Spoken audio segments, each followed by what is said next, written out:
welcome to the community of support. We are an organization dedicated to increasing diversity in the healthcare field, and we do this by supporting pre-med students who come from communities that are generally underrepresented in the healthcare field. And now today we're going to be talking about the interview and how to ace your Canadian medical school interview.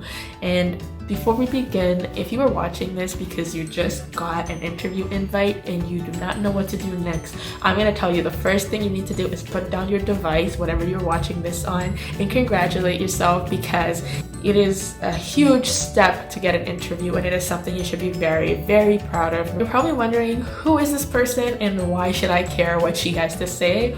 I am a first-year medical student at a Canadian university. I applied to 7 schools in my cycle, and out of those 7 schools, I did receive 4 interviews. And out of those 4 interviews, I was able to secure 2 acceptances. And what's also interesting, I feel, about my experience is that I actually got to experience 2 of my interviews in person and 2 after the whole world shut down in March online.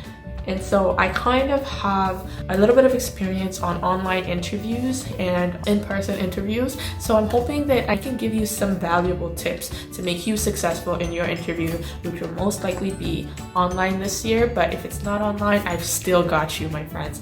So the first tip I have for you probably goes without saying, but make sure you are prepared. Is this a multiple mini interview? Is it a panel interview? Do you know what a multiple mini interview is? And if you don't know any of these things, make sure you subscribe to our channel, because we will be having more and more interview videos come out over the next few weeks. If it's online, what application are they using? Is it Zoom? Do you need to download it beforehand? Can you do a test run? Make sure your camera quality is good. If you need to borrow a laptop or some other kind of device, make sure that you have that sorted out. Make sure your laptop is charged, or you have a very close outlet so that your sound picks up, that your internet connection is strong. Making sure those little things are done will take away about 50% of your stress that day. And as we will talk about later, stress has a lot to do with it.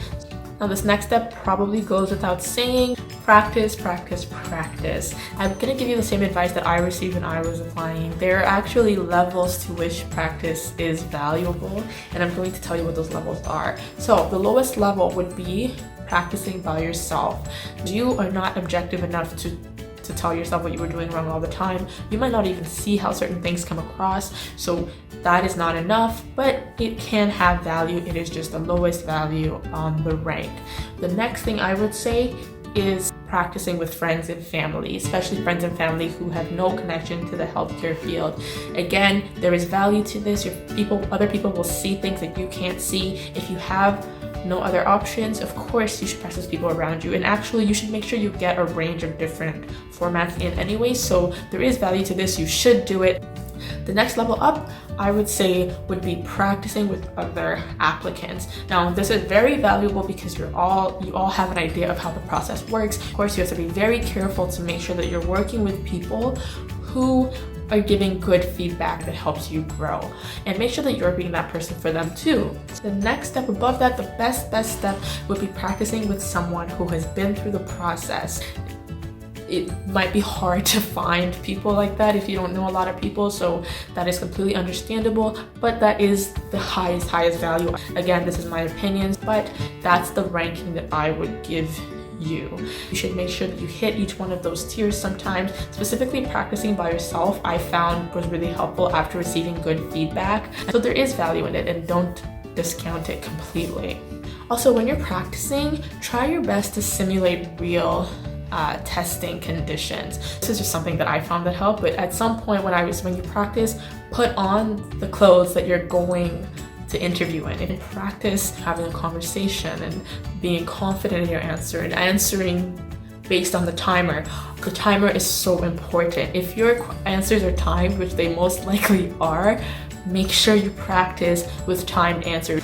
And again, don't forget that the community of support does offer interview support. So if that's something that you're worried about, you don't know what to expect, reach out to the community of support. Let's talk about structuring your answer. Each person is going to have their own structure. It just comes with the practice. And of course, as you talk to people who have been through it, they might give you tips on how they structure their answers. And if you would like a video on structuring answers specifically for your interview, make sure you leave us a comment below. We've got you. That video will come if you want it. Now, when we're talking about knowing your experiences, the reason it's so important to go and outline them this way is because those are great things to plug in at different points in your interview when they're relevant. And I say when they're relevant, making sure you outline those experiences, outline what was valuable about them, outline what you would want people to know about you through them, and then practicing incorporating them in some answers. It kind of sets you apart in the interview, because at the end of the day, a lot of these questions, if you've practiced enough, I feel like most people end up having very similar answers.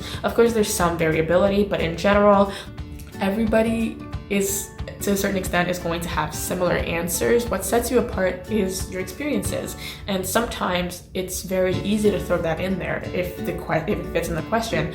But if it doesn't fit in the question, don't panic. There are other ways. The other way to set yourself apart is by educating yourself in current events. It's not just the stuff that relates to the medical field. Know what's going on in society. One way that I educated myself during this time was listening to podcasts. There are a few really amazing podcasts out there that I feel like can give you a good background. I will definitely link some podcasts in the description box below. People also read books. I believe one of the books was Doing Right. I think that was it. I didn't read it. I didn't feel like I had time because I was working 3 jobs at the time, and so the podcast really came in handy. But if you can read the book, of course read the book. It is so useful. And this might be a little late. It's like halfway through the video and I haven't said this yet, but first impressions matter. We're gonna have a video also on how to get ready for your interview, how to dress, how to style your hair, how to do your makeup if you're worried about those things. We've got your back. And of course, if you're online, you're thinking they're only seeing like this much of me, so do I need to worry? Can I just wear sweatpants underneath? I would really recommend that you still fully dress up for this. Of course, it changed a little bit because you can kind of wear whatever pants you want on the bottom. But if you already have the outfit, I would say put it on. If you already have the shoes, I would say put them on. You want to feel like you're in an actual interview and not like you're chilling at home. Another thing that usually comes up when we're talking about first impressions is the handshake. But of course, if it's online, there's no handshake. You still have to make sure, whether you're in person or online, that you're walking in and you're smiling, or not walking in, but you're entering the space with a smile, that you look like you're happy to be there, like you're a pleasant person to be around. It may not seem like it, but I can be super awkward and shy and introverted, but you would not be able to tell during my interviews because I faked it till I made it, and I made it, so I'm telling you to also fake it till you make it. We're gonna be talking about stress, okay? Now, somebody also gave me this advice when I was going through my interview. What's really going to separate people that day is the nerves. You can practice so much, but if you can't be calm enough to get your answers out, it's not going to matter. And then I guess my next advice is super cliche, but just have fun, you guys. Like, the interview can actually be very fun. The school I had the most fun at was the school that I got into. I just told myself that I had prepared and that I could only do what I could do, and just do the best you can beforehand and then leave it all there. You know, even if you do the interview and it doesn't turn out as you hoped, at least you know that you did your best and it wasn't affected by how nervous you were. And then the next thing I've already mentioned a few times is be confident, have fun. Like, it can be such an amazing experience. I had 4 interviews. I thoroughly enjoyed some of them.